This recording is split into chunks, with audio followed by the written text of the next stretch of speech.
Os oceanos cobrem a maior parte de nosso planeta, mas o quão profundos eles realmente são? Bom, junte-se a mim no meu confiável submersível, enquanto descobrimos a profundidade real do oceano.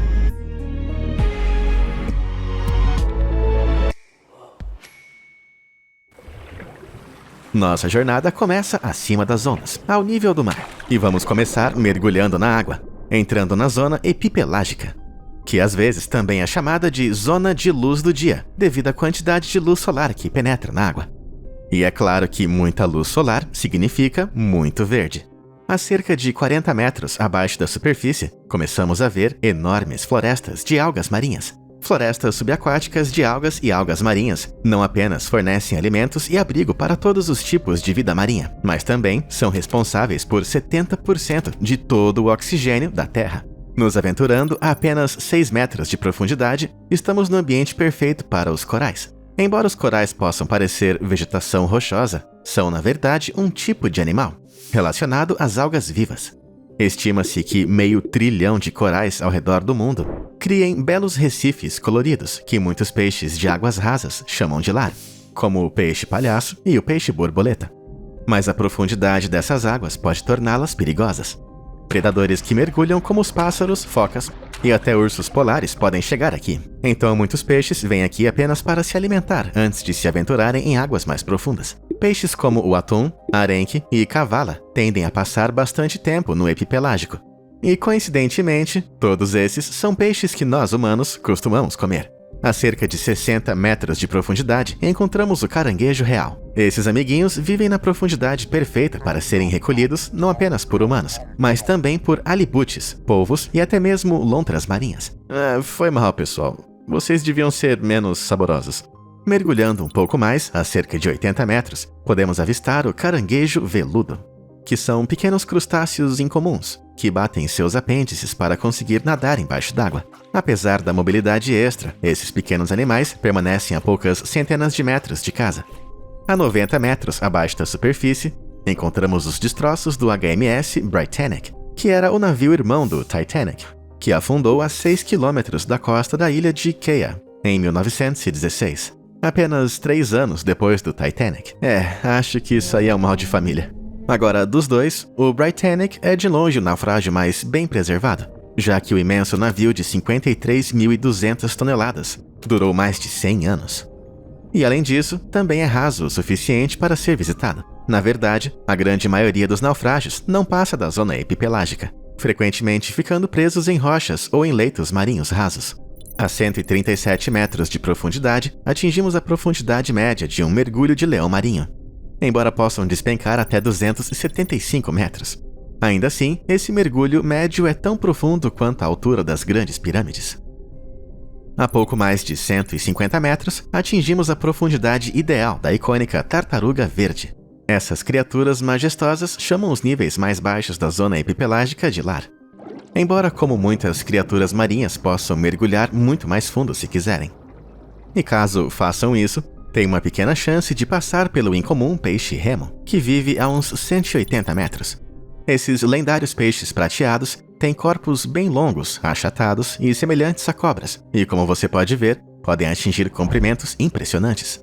O maior já registrado foi de 11 metros da cabeça à cauda. Assim como muitas grandes criaturas oceânicas, no entanto, se alimentam apenas de crio e plâncton, e vivem em profundidades tão profundas quanto a altura do Space Needle.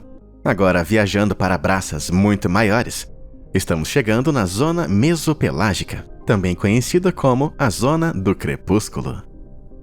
A primeira coisa que você deveria saber é que esse oceano se estende de 198 a 1000 metros abaixo do nível do mar, e acabou ganhando esse apelido devido à transição lenta de águas mais claras para águas opacas, tornando-se dramaticamente mais escuro à medida que mergulhamos. A mesopelágica também é a área mais vibrante do oceano. Quase 90% da vida marinha, pelo menos medida pelo peso, vive nessa área. E, é claro, um dos primeiros habitantes que vamos conhecer agora é o tubarão branco. Esses grandes predadores geralmente se escondem a 200 metros abaixo da superfície, podendo nadar até 40 km por hora e sentir o cheiro de uma criatura sangrando a 5 km de distância. E se eles quiserem, eles conseguem migrar até 1.200 metros abaixo da superfície. Sabe, só pro caso de você achar que seria mais seguro ir pro fundo, por algum motivo. A 240 metros, nós passamos o ponto mais profundo que um mergulhador humano já conseguiu atingir. O recorde estabelecido por Herbert Nietzsche foi alcançado sem nenhum tanque de oxigênio. Mas para que isso fosse possível, foi necessário usar um tipo de torpedo inovador para levá-lo rapidamente a essa profundidade. Isso deu tempo suficiente para ele retornar à superfície, ainda prendendo a respiração, enquanto lutava contra, literalmente, 25 atmosferas de pressão. A essa profundidade, a pressão afeta particularmente as cavidades do corpo humano, como os pulmões, tímpanos e seios nasais. A 300 metros de profundidade, alcançamos o mergulho máximo de um golfinho comum. Mesmo que, como você vai descobrir, outros cetáceos possam mergulhar muito mais do que isso. A 325 metros abaixo da superfície, uma profundidade maior do que a altura da Torre Eiffel, chegamos ao ponto mais profundo que um ser humano já atingiu em um mergulho. Isso foi alcançado em 2014 por Ahmed Gabr, que conseguiu isso com a ajuda de uma equipe de mergulhadores de apoio, reabastecendo ele com oxigênio a cada poucas centenas de metros. Isso porque Gabr não conseguia transportar com segurança os vários tanques de oxigênio necessários para a viagem de ida e volta. Agora, um outro marco humano foi alcançado a 400 metros, a profundidade do primeiro mergulho da batisfera. Projetada em 1930, essa batisfera era uma bola de aço oca de mais ou menos 2.000 quilos, com cerca de 1,5 metro de diâmetro, que era içada e abaixada de um navio por um cabo. Foi projetada pelo zoólogo William Bede e pelo engenheiro Otis Barton, e mesmo que seja apertada e difícil de operar, os dois homens viajaram mais fundo do que qualquer outro ser humano jamais ousou viajar. A mais de 440 metros de profundidade, estamos a uma profundidade igual à altura do Empire State Building. À medida que nos aprofundamos no oceano, a energia luminosa é dispersa e absorvida pelas moléculas da água, ou seja, vai ficando mais escuro conforme descemos. Criaturas que passam por aqui tendem a desenvolver olhos cada vez maiores, como o atum patudo. Esses olhos são projetados para absorver o máximo possível de luz esparsa nas profundezas turvas. A 560 metros abaixo da superfície, encontramos um visitante inesperado, um pinguim imperador. Por incrível que pareça, essas aves mergulham fundo assim em busca de peixes. Muito mais graciosas na água do que na superfície, essas aves podem nadar a velocidades de 14 km por hora, mais de 5 vezes sua velocidade em terra. Ou seja, as aves conseguem mergulhar muito mais fundo, mais rápido, atingindo profundidades maiores do que a altura de qualquer um dos edifícios do horizonte de Nova York. A quase 600 metros de profundidade, nós encontramos essa coisa. O peixe-lua, como é conhecido, pode atingir 3 metros de comprimento, 4 metros de altura, de uma nadadeira a outra e pesar mais de 2.200 quilos. No entanto, eles não têm bexiga natatória, que é o órgão que permite que muitos peixes subam verticalmente na água. Bom, com esse controle deficiente, um corpo enorme e de forma geral indefeso, os peixes-lua levaram biólogos marinhos malvados a debater como eles conseguiram evoluir até chegar aqui. Que aberração da natureza. Agora, se você tem medo de aranhas ou caranguejos, desvie o olhar agora. A cerca de 600 metros, nós encontramos o caranguejo-aranha, que por sinal é um crustáceo bem assustador. Embora a carapaça do caranguejo-aranha japonês tenha apenas 30 centímetros, sua envergadura total pode chegar a colossais 3,6 metros. Para sobreviver a quase 61 atmosferas de pressão nessa profundidade, o que, em outras palavras, é o equivalente a ter 115 elefantes em cima de você, os órgãos do caranguejo são protegidos por uma carapaça muito resistente, com quase nenhuma cavidade de ar em sua estrutura interna. Então, em comparação com seus primos minúsculos das águas rasas, esses caranguejos são monstruosos por dentro e por fora. À medida que descemos ainda mais para 700 metros, deixamos as aranhas para trás para encontrar as lesmas. Mas não se preocupe, ao contrário das lesmas terrestres, as marinhas são realmente bonitinhas e vêm em uma variedade de cores e padrões que são bem hipnotizantes. Olha só para esse carinha. Acredita-se que as lesmas do mar, ou nudibranquios, evoluíram para ser brilhantes e chamativos como mecanismos de defesa. Veja bem, a essa profundidade, se destacar é assustador. Muitos predadores pensam que se algo não está tentando se esconder, deve ser porque é muito perigoso ou tóxico. Chegando aos 900 metros de profundidade, encontramos o domínio inferior do tamboril, que são predadores incomuns e achatados que jazem imóveis no fundo do oceano, só esperando para atacar as presas atraídas por suas anteninhas penduradas. Animais tão divertidos quanto patos e até lontras marinhas foram encontrados na barriga dessas criaturas super gulosas. Mas apesar de sua aparência bem feia e da capacidade de viver em profundidades altas do oceano, sua carne doce e firme é considerada muito boa para comer em toda a Europa e Ásia. A essa altura, estamos em um nível mais profundo do que a altura do próprio Burj Khalifa, e esse é o edifício mais alto do mundo. E embora seja difícil acreditar, ainda estamos bem longe do lugar mais fundo. Aliás, pause o vídeo agora e diz aqui nos comentários quando você achar que atingimos a profundidade média do oceano. A resposta pode surpreender você. Agora, espreitando debaixo daquele arranha-céu invertido, a mais ou menos 1 quilômetro abaixo do nível do mar, nada a misteriosa lula colossal. Esses lendários leviatãs podem passar de 550 quilos, com o maior registrado medindo impressionantes 14 metros de comprimento. Mesmo hoje, surpreendentemente, poucas dessas criaturas foram observadas vivas, com a maior parte do nosso conhecimento sobre elas vindo de cadáveres dissecados. A lula colossal representa perfeitamente o fenômeno do gigantismo das profundezas oceânicas, a tendência dos invertebrados marinhos de crescerem cada vez mais à medida que descemos. Por que isso acontece é um grande mistério. Mas pesquisadores sugeriram que devido a temperaturas mais baixas nesses locais, que muito raramente chegam a mais do que 2 graus Celsius, o metabolismo de um organismo é muito mais lento, permitindo que viva muito mais e cresça mais também. A lula de Humboldt, que vive 300 metros acima da lula colossal, mede pouco menos do que 1,5 metros de comprimento, enquanto lulas comuns mais próximas da superfície costumam ter menos do que 30 centímetros. E com isso chegamos à sinistra Zona Batipelágica, também conhecida como Zona da Meia-Noite. Quase nenhuma luz solar atinge essas profundezas.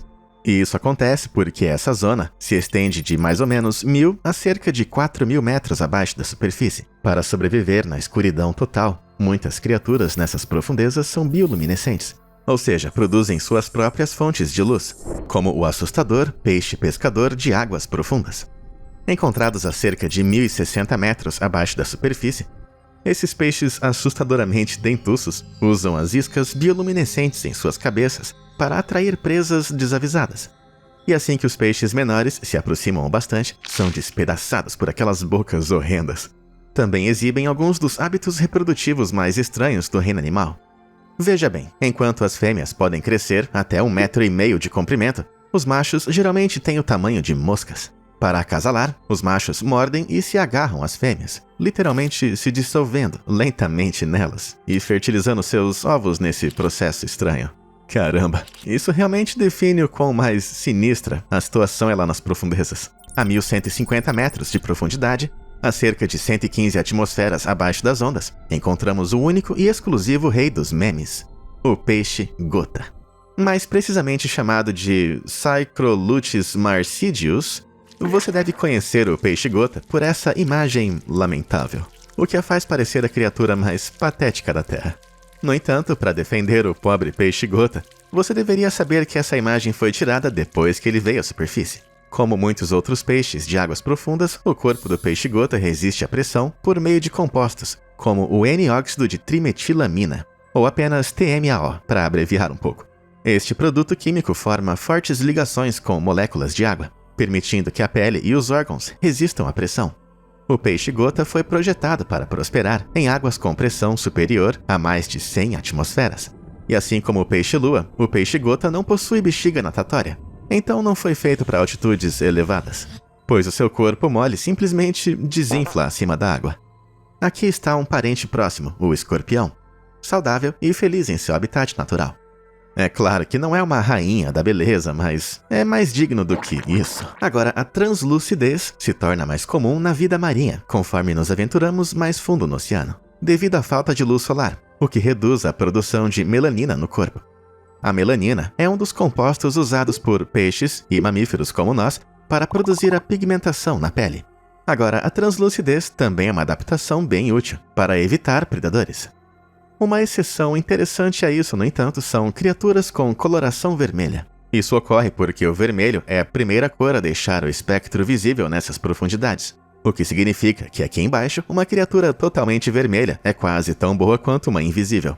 E um exemplo perfeito disso é a grande água-viva vermelha, que vive a aproximadamente 1.465 metros. Essa bolha bulbosa pode atingir mais de 90 centímetros de diâmetro. Mesmo assim, apesar do tamanho, sua cor vermelha dificulta sua avistagem por predadores nessas profundezas turvas. No entanto, a mais de 1.500 metros, acontece justamente o oposto. Porque aqui nada a encantadora lula de vidro, cujo corpo é quase totalmente transparente. A pele da lula de vidro, assim como a da maioria dos cefalópodes, é coberta por minúsculos sacos de pigmentação, chamados cromatóforos. Ao manter esses sacos fechados, a pequena lula se torna fantasmagórica e translúcida. Ela chega a produzir uma luz muito fraca ao redor de certas áreas do corpo, como os olhos, para mascarar sombras. Continuando nossa viagem e descendo a cerca de 1.700 metros, nós passamos pelo tubarão de 6 guelras migratório, que segue na direção oposta. Esses tubarões peculiares são únicos por terem uma rotina bastante rígida. Durante o dia podem ser encontrados na zona batipelágica, mas à noite eles sobem para caçar em águas rasas de até 90 metros de profundidade. Teoriza-se que os tubarões fazem isso porque preferem temperaturas mais frias. Então, conforme o sol se põe e as águas rasas esfriam, eles migram para lá para caçar. Quando essas águas começam a esquentar, eles afundam de volta nas profundezas, onde fazem a digestão e conservam energia. Eles têm mais disciplina do que eu. A aproximadamente 1.800 metros de profundidade, exibições brilhantes de cor ainda flutuam na escuridão. Esta criatura milagrosa é a Alithrepis maassi, apelidada de água-viva fogo de artifício, devido à sua bioluminescência espetacular. Pouco se sabe sobre essa criatura misteriosa, que contrasta fortemente com as águas-vivas comuns encontradas em águas mais rasas. O que sabemos, no entanto, é que ela nunca foi vista acima de 1.200 metros. Ainda assim, essa criatura enigmática é um lembrete interessante de que mesmo criaturas bizarras como as águas-vivas podem se tornar mais estranhas à medida que nos aprofundamos. A 2.100 metros abaixo da superfície é onde encontramos a maioria das fontes hidrotermais do planeta, que são fissuras subaquáticas na Terra que expelem gases naturais e aquecem a água ao seu redor. Algumas fontes hidrotermais podem atingir temperaturas de até 380 graus Celsius, o que é muito perigoso para a maioria da vida marinha. Ainda assim, certas criaturas bizarras como o caranguejo yeti não têm medo nenhum disso. Esses crustáceos incomuns têm corpos cobertos por uma espessa camada de penugem. Ao se aproximarem de fontes hidrotermais, eles conseguem cultivar seu próprio alimento, comendo bactérias que prosperam em águas mais quentes e se agarram a seus corpos. Isso é o que eu chamo de orgânico. A cerca de 2.400 metros de profundidade, encontramos um personagem único, o peixe-olho de barril. Notavelmente, essa criatura tem um corpo opaco, mas uma cabeça translúcida. Os olhos verdes brilhantes no centro da cabeça do peixe podem girar completamente, o que significa que o peixe pode espiar através da própria cabeça quando estiver à procura de comida e predadores. Seus olhos e cérebros são protegidos por um fluido transparente, mas, como você pode imaginar, isso ainda torna o peixe assustador bastante frágil. Entrando em uma parte particularmente assustadora do oceano, encontramos um trio de habitantes assustadores das profundezas. A 2.600 metros de profundidade, encontramos a macabra quimera, também conhecida como tubarão fantasma. Essa criatura perturbadora só foi descoberta em 2002, embora estimativas sugiram que ela exista há mais de 360 milhões de anos. Agora, apesar do apelido, o tubarão fantasma não é um tubarão de verdade. Na verdade, seus dentes nem são afiados. Em vez disso, eles têm placas rombas, mais adequadas para triturar suas refeições do que desfiá-las. Pessoalmente, eu acho que isso deixa eles ainda mais assustadores. A 2.700 metros, nós encontramos a aterrorizante enguia vampira. Embora inicialmente pareçam minúsculas, essas predadoras se aproximam silenciosamente de presas desavisadas no escuro, antes de abrir suas mandíbulas elásticas e engoli-las, literalmente inteiras. E o mais perturbador é que a enguia consegue engolir criaturas muito maiores do que ela. E quando isso acontece, a presa é depositada em uma segunda mandíbula bulbosa e saliente, que funciona como uma espécie de gaiola horrível, na qual a criatura fica armazenada até a digestão. A 2.900 metros de profundidade, encontramos o último membro do nosso trio assustador, e que para mim tem o melhor nome até agora, a lula vampira. Este cefalópode permaneceu praticamente inalterado por mais de 300 milhões de anos. Na ponta de cada um de seus tentáculos vermelho escuros, há um órgão que produz uma luz azul clara, tornando este um animal impressionante. Foi descoberto recentemente que a lula vampira se alimenta principalmente de algo chamado neve do oceano. embora não seja tão extravagante quanto o nome possa sugerir. Neve oceânica é o nome dado ao tecido orgânico morto que se desloca das águas superficiais para essas profundezas. O que significa que a lula vampira provavelmente se alimenta de restos de criaturas que nunca viu. A 3.000 metros abaixo da superfície das ondas, alcançamos o ponto mais profundo em que a maioria dos mamíferos consegue mergulhar, como a baleia bicuda. Embora a baleia bicuda passe a maior parte do tempo em águas pelágicas, pouco abaixo de 300 metros, ela pode se lançar a quase 3 quilômetros de profundidade e é conhecida por permanecer submersa por até 222 minutos. Acredita-se que ela consiga isso por meio da respiração anaeróbica, que é uma forma de gastar energia que não depende de oxigênio. Olha, eu tenho acesso a bastante oxigênio aqui em cima, mas eu ainda assim mal consigo gastar energia. A mais ou menos 3.000 metros abaixo, alcançamos a profundidade máxima de mergulho de uma cachalote. Esses belos colossos podem prender a respiração por mais de 45 minutos e nadar a até 45 km por hora. Considere o fato de que essas criaturas podem pesar até 88 toneladas, mas ainda conseguem ir a essas profundezas 3 vezes o comprimento do Empire State Building e chegar à superfície em questão de minutos. Mas como? Bom, seus corpos são mais flexíveis, com as costelas presas por cartilagem frouxa e mais flexível, o que permite que a caixa torácica se contraia sob pressões que facilmente quebrariam os ossos de um ser humano. Os pulmões dessas baleias também podem se contrair com segurança sob pressão, impedindo-os de se romper, permitindo que caçem lulas que vivem nessas profundidades. Ok, agora vamos descer a mais de 3.600 metros de profundidade. Lembra daquele jogo de adivinhação de antes? Bom, acredite ou não, nós literalmente acabamos de atingir a profundidade média do oceano.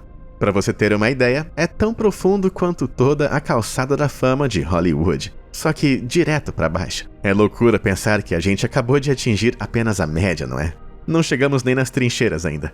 Finalmente, mais próximo do fundo da zona batipelágica, a 3.800 metros abaixo do nível do mar, nós atingimos os destroços do Titanic, intocados por mais de 110 anos. Este gigantesco navio pesava 52.310 toneladas e foi considerado inafundável por seus construtores na época, a White Star Line.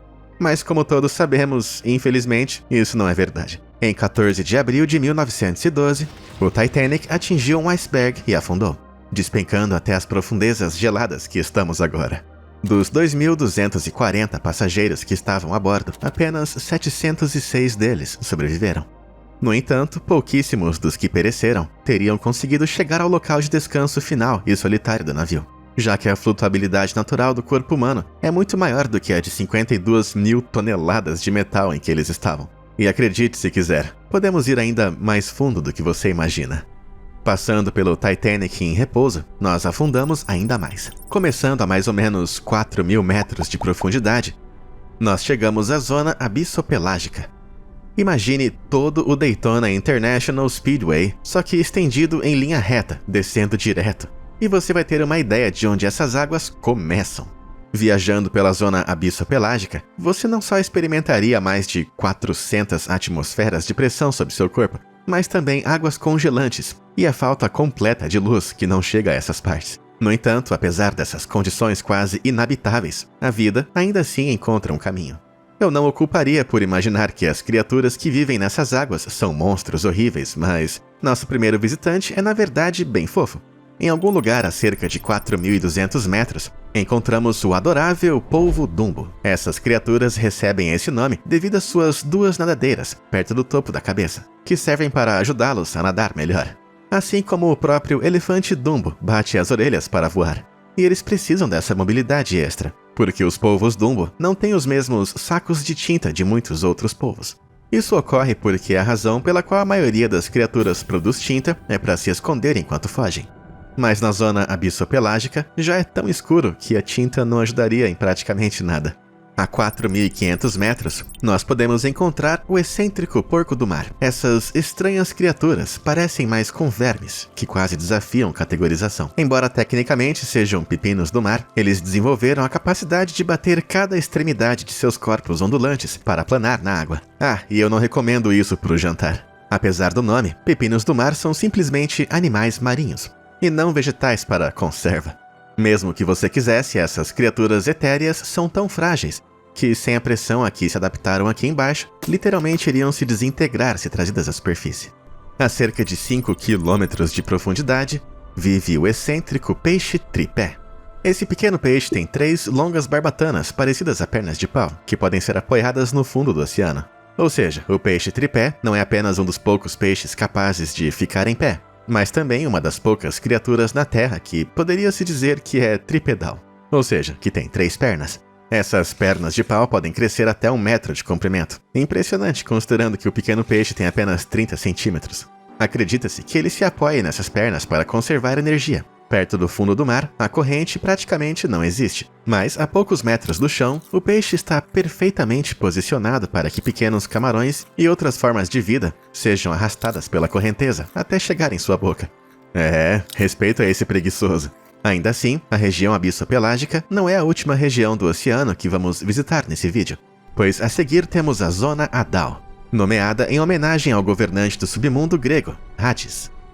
Ela começa a mais ou menos 5.700 metros abaixo das ondas, e é composta principalmente por fossas oceânicas.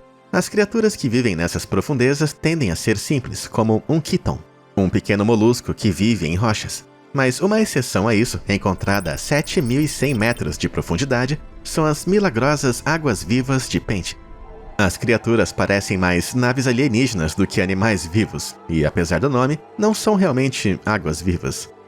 Na verdade, são uma espécie única que permaneceu inalterada por quase 500 milhões de anos. O que eu acho que é o que acontece quando você fica preso no escuro.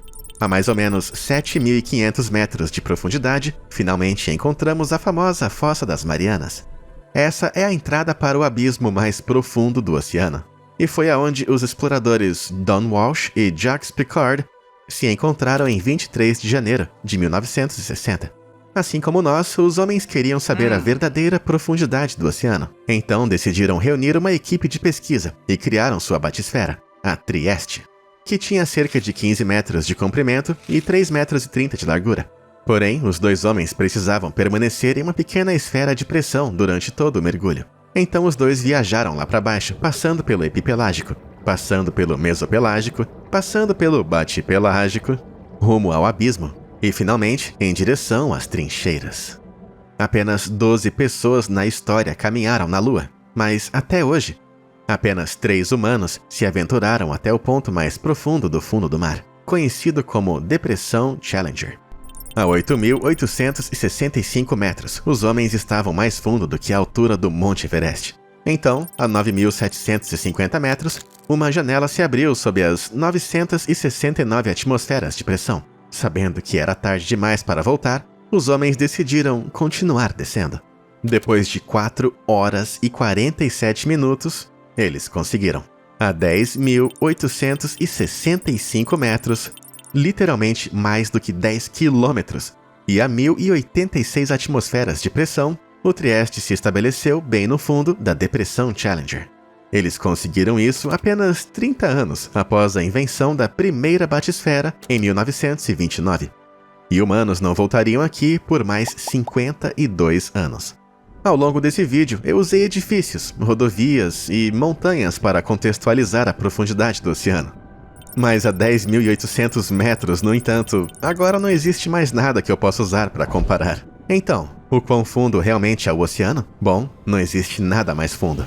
Ufa, parece que chegamos ao fim desse vídeo. Mas diz aí, qual foi a criatura favorita das profundezas do mar que encontramos? Diz aqui nos comentários abaixo. Obrigado por assistir e até a próxima.